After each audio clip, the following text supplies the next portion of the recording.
Muy buenos días. Hoy nos encontramos en la Universidad ESA con mis compañeros José Felipe Sea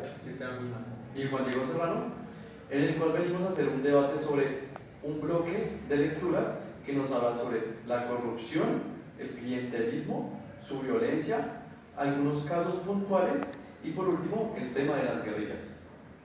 Entonces, compañeros, para iniciar este debate quiero hacerles una pregunta. ¿Si creen que la corrupción es natural en el ser humano o se va dando? No sé, yo creo que estaría un poco de acuerdo con la parte que dice que es natural por parte del ser humano,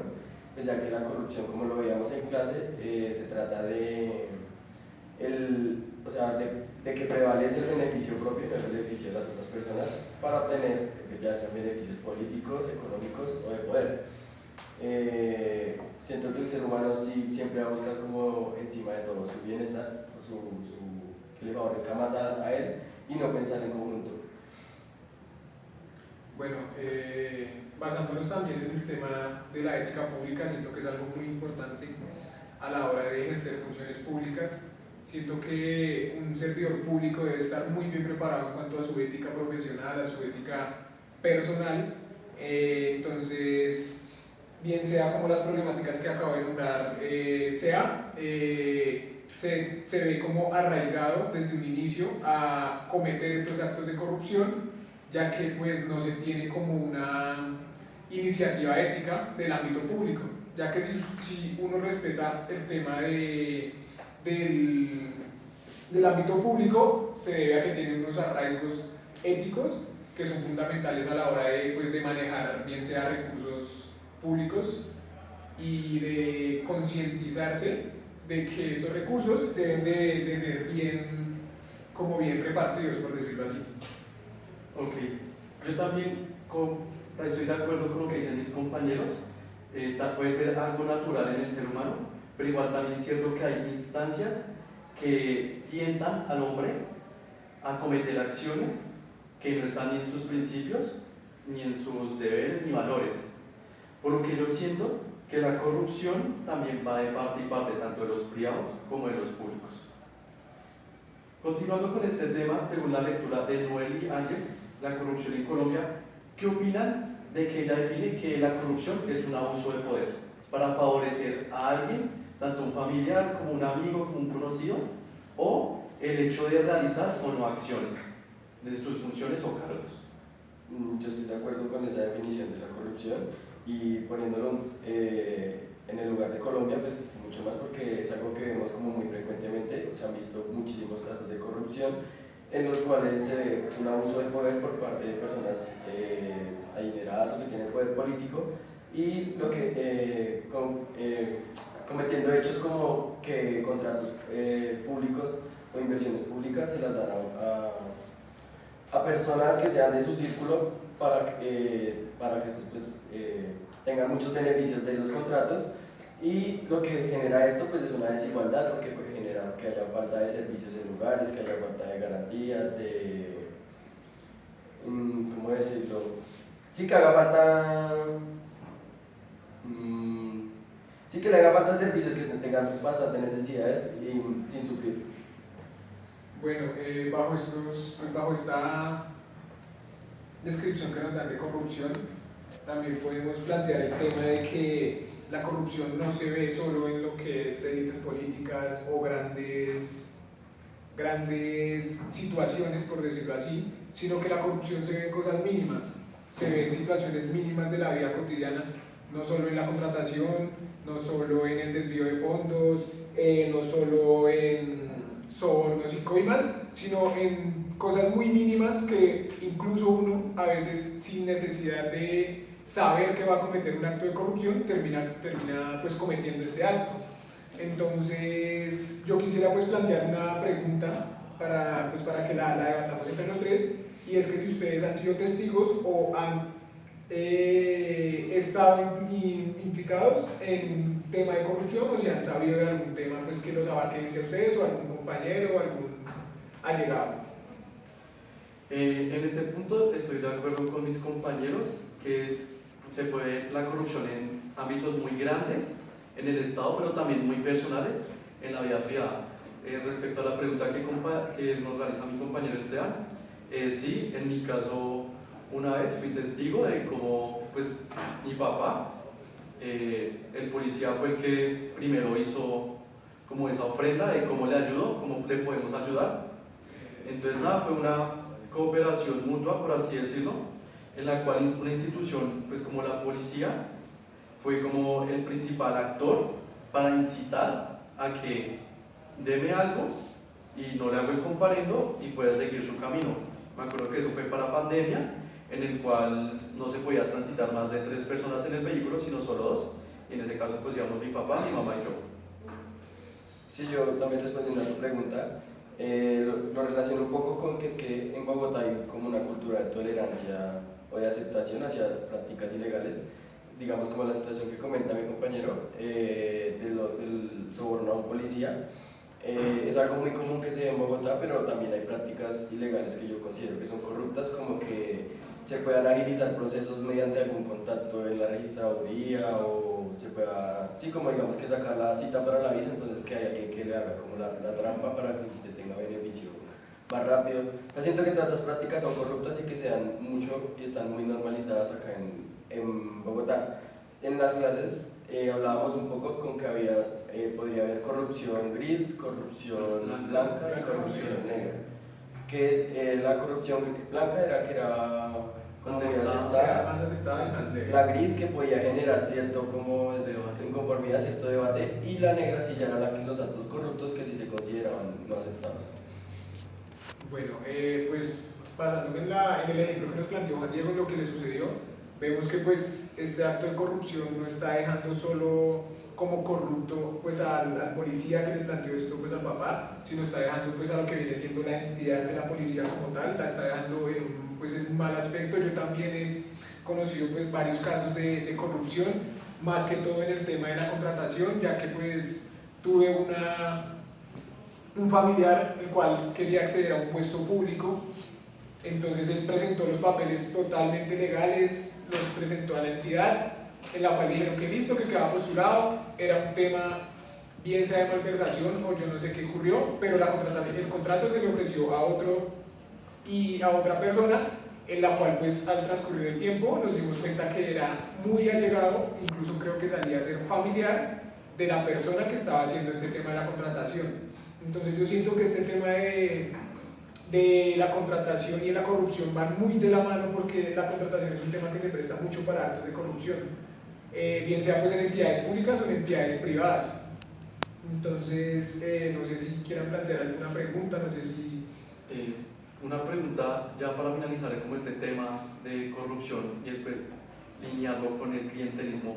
¿Ustedes creen en cuánto tiempo más o menos la corrupción se puede acabar? Porque digamos, yo parto del punto de que nunca va a haber un punto cero de corrupción, siempre va a haber corrupción grande, alta, media, baja, siempre va a haber algo de corrupción, pero ¿en qué medida, más o menos en cuántos tiempos, no sé, en años, creen que Colombia ya podría dejar de estar en los niveles más altos de corrupción y poder ya ser como un ejemplo? Yo siento que en Colombia, o para que se mitigara un poco la corrupción, se acabara, como mencionas tú, serían muchos años. Yo opino que sería, yo creo que más de unos 80 años, porque es que yo considero que para que se acabe la corrupción tiene que haber un cambio en la sociedad, que se genere desde distintas, o sea, que se le genere a las nuevas generaciones como este valor de rechazo hacia la corrupción, desde que no se permitan estas prácticas que no sean tan normalizadas, y este pues cambio generacional puede que lleve mucho tiempo. Siento que sería como la mejor solución para mí. Bueno, es que a lo que pues tengo entendido y lo que sé, la corrupción es una problemática que viene hace muchos años, no solo en el territorio colombiano, sino en el mundo. En cuanto a Colombia, yo lo pondría en más o menos unos 50 años, en los cuales no se le va a dar como una terminación a la corrupción, no se puede decir que ya no habrá más corrupción, pero que de pronto durante el transcurso de esos 50 años se trabaje y se bajen las cifras de corrupción que se tienen hoy día. No podemos decir que de aquí a 20, 30, 40, 50 años vamos a tener cero casos de corrupción, porque también me refiero a lo que acabo de decir, sea el tema de la concientización de la población, es un tema muy importante en el cual pues las personas deben entender las consecuencias, y a eso también quiero ir, al tema de que la justicia en Colombia debería ser un poco más rigurosa con los casos de corrupción, los cuales pues casos comprobados, que sean comprobados totalmente, a la hora de penalizar a estas personas en que hayan tenido pues casos de corrupción 100% comprobados, porque pues hay personas que han planteado, o sea, que han generado casos de corrupción y hoy día están como si nada, incluso. Entonces siento que la rigurosidad penal ahí debe ir un poco más fuerte frente a esas personas. Ok, ya para alinearlo con otro de las temáticas de las lecturas, es el clientelismo. Siento que es una línea muy delgada por la cual se camina, la cual define el clientelismo y la corrupción. Voy a leerles una definición de un autor de las lecturas, que es de Francisco Leal Buitrago, y me dan su opinión. Entonces nos dice que el sistema político de Colombia es clientelismo, el cual es la forma de intercambio personal de un individuo con más estatus que usa su influencia o brinda protección y beneficios o un apoyo o asistencia. Sí, claro, con esta afirmación que hace el autor se podría relacionar mucho en Colombia, porque es muy común que los políticos en tiempos de campañas electorales vayan a lugares donde tienen muchas necesidades, como que son escasos de recursos, y llegan allá prometiendo cosas, regalando tamales, o sea, haciendo como un cambio, dándole esto a estas personas para recibir a cambio este apoyo político que lo puede llevar a obtener más poder. Sí, yo creo que el clientelismo es muy común en Bogotá, siento que también se ha normalizado muchísimo, y no se es consciente pues, de que las prácticas clientelistas lo que hacen es que se pierda la confianza entre los ciudadanos, porque ya muchas personas pueden que no crean en la política porque siempre dicen, no, es que acá siempre vienen a ofrecer, nos dan tamal, nos ofrecen cosas, pero al final nunca nos cumplen nada, y al final se obtienen el beneficio por el cual ellos hicieron como esta inversión a la hora de hacer la campaña. Bueno, pues el tema del clientelismo yo lo asociaría más al tema político también, ya que pues, yo soy de un municipio cercano a Bogotá que se llama La Peña. En este municipio pues el tema de la política es un tema con demasiada fortaleza. He sido testigo de cómo los candidatos políticos de cierta forma como que influyen una intimidación hacia la población pues para generar el tema de acceder a sus cargos, de llegar bien sea una alcaldía, un consejo, todo por pues, selección popular. Entonces, ellos lo que generan es, para mí, cierta intimidación y cierto compromiso con la población, ya que pues si yo planteo, no, que colabóreme por favor esta vez con un voto, bueno, y yo le pongo a trabajar a su hijo, que es o sea, siento yo que es una de los casos más repetitivos en cuanto a temas políticos. Listo, entonces para así ya llegan las elecciones, sale el candidato, llega la señora y le dice al candidato, señor su merced me dijo que me iba a colaborar. No, su merced ya nos toca esperar para las otras. Entonces siento que hace un tema más de como de rigurosidad de la población también hacia estas personas, de decir no voy a votar por un beneficio propio, sino por el beneficio de la población. Sí, siento que igual que mis compañeros, pues no solo pasa en Bogotá, pasa en lugares de la periferia, lugares muy alejados en el cual no hay un control político, no hay un control estatal. Falta ese control y esa verificación tanto para los ciudadanos, y estoy muy de acuerdo con lo que dice mi compañero, o sea, que se pierde esa confianza, esa confianza con las entidades estatales, y por eso digamos, en los censos electorales, los mayores que votan es como hasta los 60 años, ya las personas mayores no creen, dicen que siempre es lo mismo, y ese peso de ellos en su voto es muy significativo a la hora de marcar una diferencia. Ay, me gustaría, no solo se ha visto en los mayores, creo que en las últimas elecciones que hubieron se vio un porcentaje muy alto en cuanto a la juventud también, de que ya no tienen esa creencia en las entidades, en candidatos políticos, y siento que es algo que realmente también se podría plantear como una problemática, ya que pues si nosotros de jóvenes no estamos creyendo en las personas que dicen gobernarnos o que van a querer gobernarnos, eso se debe a que pues estas personas o incluso las entidades han actuado de una manera incorrecta, porque nosotros, o sea, las personas como tal, deberíamos de exigir el comportamiento y de evidenciar que eso se cumpla, o sea, que se cumplan los fines que se tienen, que se cumpla de manera legal, y no solo decir como no, yo no voy a votar porque todos son iguales. Entonces siento que eso es como algo relativamente equitativo en cuanto al tema de la creencia en las instituciones. Sí, yo siento que, como tú mencionas, pues es una problemática, pero también creo yo que es una consecuencia del clientelismo, porque lo que hace que se pierda la confianza en esto es que, digamos, las personas que que llevan a cabo las prácticas clientelistas, lo que generan también es una reproducción de las élites políticas corruptas. Al tener al hacer tantas veces clientelismo, pues ya como que obtienen mucho poder, como lo mencionaba mi compañero Juan Diego, y como que se apoderan del poder en zonas del país, como un ejemplo pueden ser los Char, que en toda la parte de la costa tienen, son como que los que más suenan siempre, ofreciendo así para barrios pobres, o sea, ofrecen obras, porque ya tienen los recursos para como que comprar estos votos y ganar el apoyo de la gente. Sí, eso también me recuerda a uno de los casos que vimos de las perlas uribistas, que es sobre la GIS política. Una señora que en su primera participación electoral para el Senado no consiguió más de 4.000, 5.000 votos, pero para su segunda campaña consiguió más de 85.000. Y resulta que para esas épocas estaban haciendo la consulta para hacer reelección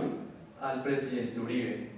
Entonces lo que pasó en este caso es que la señora, al parecer, le ofrecieron una plata a su región, al Magdalena, para que votara a favor del sí.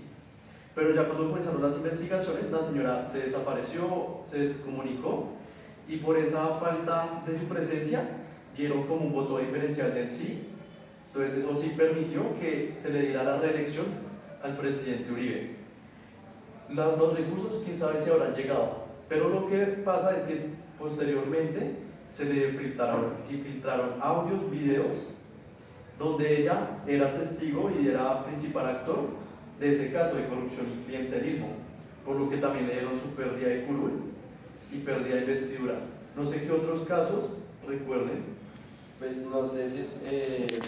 ya que hablas del gobierno de Uribe, también lo mencionábamos en las últimas veces que fue un gobierno que se vio envuelto en muchos escándalos, y lo relaciono un poco con el otro tema del cual iba a tratar pues este video, que es violencia. Las últimas clases veníamos analizando todas las prácticas que hubieron tanto como en la guerrilla, como el narcotráfico, como los paramilitares. Y en el tema del paramilitarismo, pues el gobierno de Álvaro Uribe fue como algo muy importante. Y hablo un poco del paramilitarismo porque siento que el paramilitarismo también, para obtener tanto poder como el que obtuvo, se basó en prácticas como el clientelismo y como la corrupción. El paramilitarismo llegó a influenciar en la política colombiana, a crear partidos políticos o a generar lo que, como tú lo dices, o sea, habían personas que si eran apoyadas por paramilitares iban a llegar mucho más fácil al poder. Entonces el paramilitarismo lo que hizo fue que a través de crear partidos políticos y como poner listas o poner personas en el poder, lo hizo a través de la corrupción y del clientelismo. Bueno, en cuanto a casos, pues tenemos cantidades en el territorio colombiano. Me gustaría hacer énfasis en uno específicamente que siento que como que marcó la historia de la corrupción en Colombia, es el caso pues, de Odebrecht. En este caso pues vimos involucrados a lo que son cantidades de funcionarios y políticos, los cuales pues recibían sobornos a cambio de otorgar contratos de infraestructura. Entonces siento que fue un caso muy específico,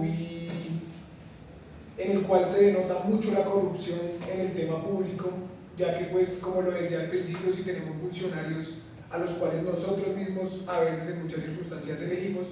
ellos tienen que pues, actuar de esta manera. Siento que fue un caso muy impactante en todo el tema político, en todo el tema público, y pues de cierta manera se le vio la afectación, ya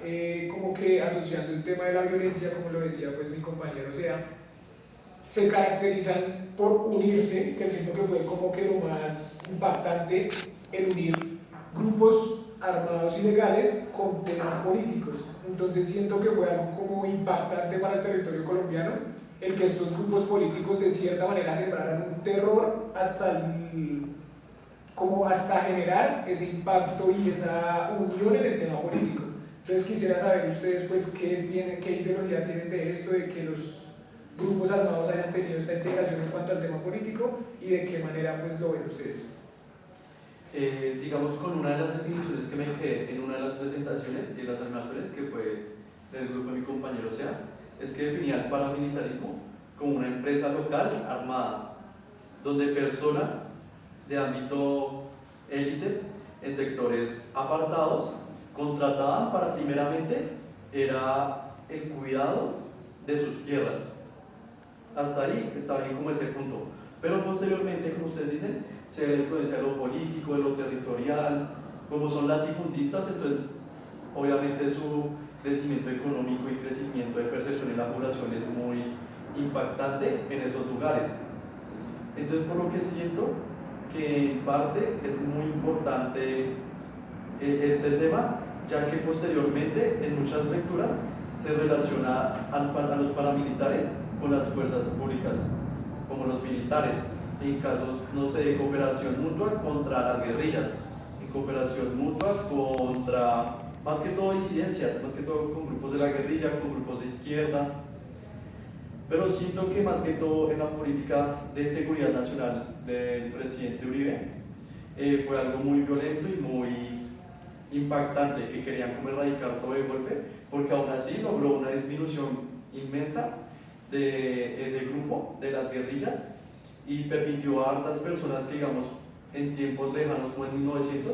no podían ir a sus tierras, no podían ir a sus fincas, estaban incautadas.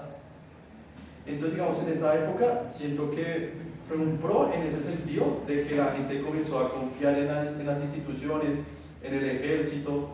en ese discurso de la gente de bien. Aunque posteriormente en el gobierno de Santos, pues se dio esa transición ya de política de seguridad nacional a paz, en el cual pues logró algo muy importante que fue el acuerdo de paz. Pero aún así siento que los paramilitares tuvieron mucho mayor ventaja en el gobierno de Uribe, ya que no se les dio tantas condenas, no se les dio tan duro el castigo para la reintegración y reinserción en la sociedad. Pues mi percepción sobre estos grupos armados que llevaron a cabo tanta violencia en Colombia, que nos ha afectado tanto todos estos años,